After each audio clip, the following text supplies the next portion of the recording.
कितने लोग? 25 करोड़ लोग। अब ये विरोधियों को दिखाई नहीं देगा। विरोधी कहेंगे लोकतंत्र खतरे में है। मैं कह रहा हूं दावे के साथ, लोकतंत्र बहुत मजबूत है। इनका राजनीतिक भविष्य खतरे में पड़ गया। श्री राहुल गांधी जी की कुंडली में प्रधानमंत्री बनने का योग नहीं है और श्री अखिलेश यादव जी की कुंडली में दूसरी बार मुख्यमंत्री बनने का योग नहीं है। आप वो कह रहे हैं कि वोट दे दो सपा को। अरे भैया, सपा की साइकिल तो 2014 में ही पंचर हो गई है उत्तर प्रदेश में। 73 लोकसभा की सीटें हम लोग जीते थे, याद है आप लोगों की? नहीं याद है? अब जब 2017 का चुनाव आया, साइकिल खंड खंड हो गई कि नहीं हो गई? बताओ। 47 सीटों पे सपा सिमट गई थी। 2019 में जब लोकसभा का फिर चुनाव आया, सपा, बसपा, कांग्रेस, उस समय तो राष्ट्रीय लोकदल उनके साथ था, इस समय तो हमारे साथ है। ये सारे एक हो गए कि मोदी जी को पीएम नहीं बनने देना। सब रात को मुंगेरी लाल की तरह हसीन सपने देखने लगे, सब प्रधानमंत्री बनने की तैयारी करने लगे।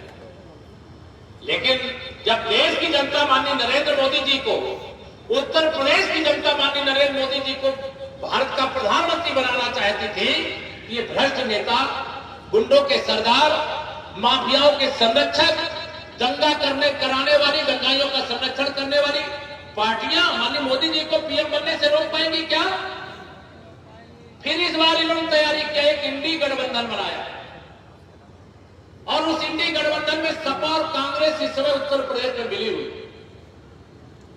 और वो लोग कह रहे हैं कि हम मोदी जी को पीएम नहीं बनने देंगे। हम लोग दावे से कहते हैं कि इस बार 2024 के लोकसभा चुनाव में, अभी मैं कल राजस्थान गया था, आप में से जो जानते होंगे, मेरे पत्रकार मित्र भी यहां पर हैं, 2014 में वहां 25 लोकसभा सीटें, 25 की 25 जीताए। गुजरात में 26 लोकसभा सीटें, 26 की 26 जीताए। उत्तर प्रदेश हम 2014 में 73 जीता पाए। जब ये सारे लोग एक हो गए, वोट तो हमें 51% मिला, लेकिन हम 64 लोकसभा सीटें जीत पाए थे। अब 2 सीटें, एक आजमगढ़ की श्री अखिलेश यादव जहां से सांसद थे उसे जीत चुके हैं, और उनके चच्चा मोहम्मद आजम खान की सीट रामपुर भी जीत चुके, जहां से घनश्याम लोधी जी इस समय हमारे सांसद हैं। तो अब हमारे कितने हो गए? 66। हम 66 लोकसभा सीटें जीत चुके हैं 2024 से पहले।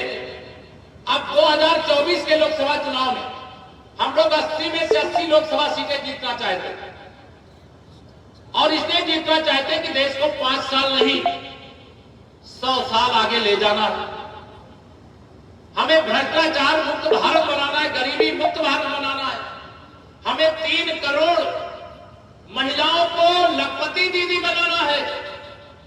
हमें उत्तर प्रदेश और देश के नौजवानों के उज्जवल भविष्य के लिए विकसित भारत बनाना है। हमें किसी के पीछे नहीं चलना है, बल्कि ऐसा भव्य भारत बनाना है कि भारत के पीछे पूरी दुनिया चले।